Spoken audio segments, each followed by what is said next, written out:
వాళ్ళకు కొంతమంది కలిసి న్యాయం జరగాలి సార్.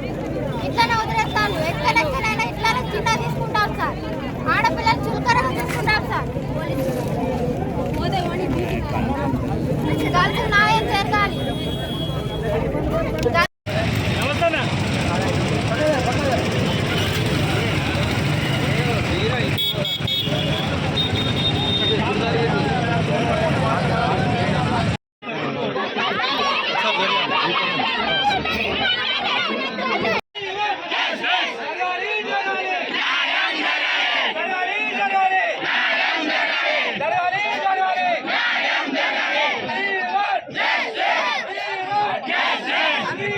Yeah!